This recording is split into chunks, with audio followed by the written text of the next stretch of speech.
देश भर के कई लोग की नींद, सुबह की वॉक और चाय नाश्ता बिगाड़ दिया है। तो इसका मतलब बीएल संतोष ने स्पष्ट कर दिया कि भारतीय जनता पार्टी पूजा अर्चना का इस्तेमाल राजनीतिक फायदे और नुकसान के लिए करती है। बीजेपी ने स्पष्ट कर दिया कि कल की पूजा का मकसद लोगों के दिमाग में हलचल पैदा करना था। कहां सपना देखा बीएल संतोष जी ने इस बात का?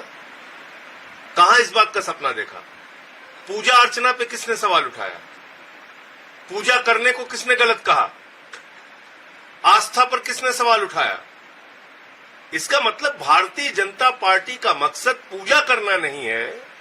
भारतीय जनता पार्टी का मतलब पूजा के बदले राजनीति का लाभ और नुकसान देखने का है।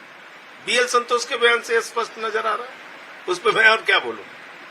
संजय राउत का बयान आया मणिपुर को लेकर, कह रहे हैं कि नायडू और नीतीश जी जिम्मेदार हैं जो ये हो रहा है, क्योंकि इन्होंने ऐसे लोगों का साथ दिया तो देश को जला रहे हैं। देखिए, पिछले लगभग 1.5 साल से मणिपुर जल रहा है और आपको याद होगा कि मैंने पार्लियामेंट में मणिपुर का मुद्दा उठाया था तो 11 महीने मुझे सस्पेंड रखा गया।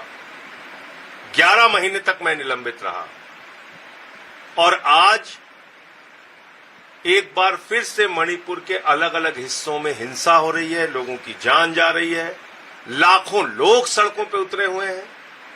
तो अगर एक सहयोगी दल के रूप में नायडू जी और नीतीश जी इस सरकार के समर्थन में हैं, तो उनको सवाल उठाना चाहिए। बीजेपी से तो किसी को कोई उम्मीद नहीं है। वो तो हिंसा में विश्वास रखती है, दंगे फसाद में विश्वास रखती है, नफरत की राजनीति में विश्वास रखती है। वो तो चाहती है मणिपुर जलता रहे।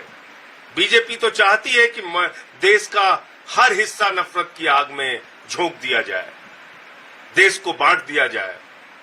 लेकिन नीतीश कुमार जी और चंद्रबाबू नायडू जी को जरूर सरकार से सवाल पूछना चाहिए कि उन्होंने मणिपुर की हिंसा को रोकने के लिए पिछले 1.5 सालों में क्या कदम उठाया।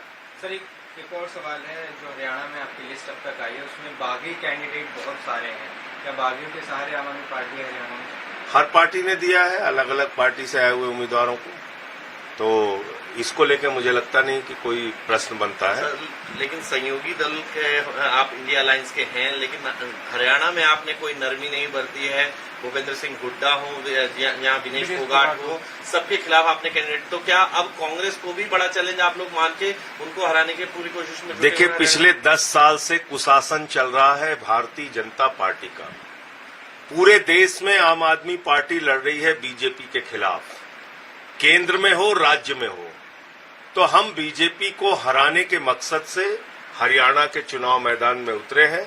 भाजपा का कुशासन, जिसने किसानों पर अत्याचार किया, नौजवानों को बेरोजगारी में धकेला, अग्निवीर जैसी आत्मघाती योजना लेकर आए, भारत की सेना को कमजोर किया। भारत की सेना ठेके पे नहीं रखी जा सकती। तो हम उन सवालों को लेके जनता के बीच में जा रहे हैं। ऐसे लोग जो चंद पूंजीपतियों के गुलाम बन गए हैं, उनके भरोसे ये देश नहीं चल सकता। ये हरियाणा के बीच में मुद्दा है, उसको लेके जाएंगे।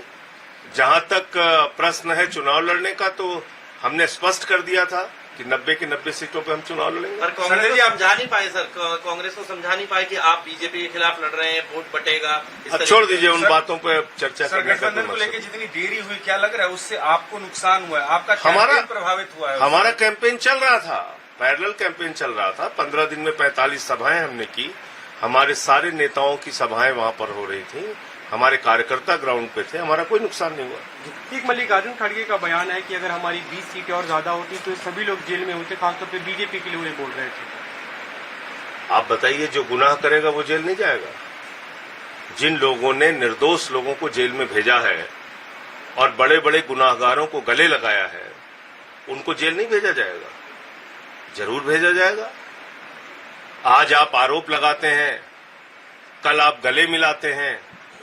तो बीजेपी की जो ये कार्रवाई है और देश के प्रधानमंत्री जो ऐसा करते हैं, तो निश्चित रूप से जब भी मौका आएगा इन लोगों की भी जांच होगी।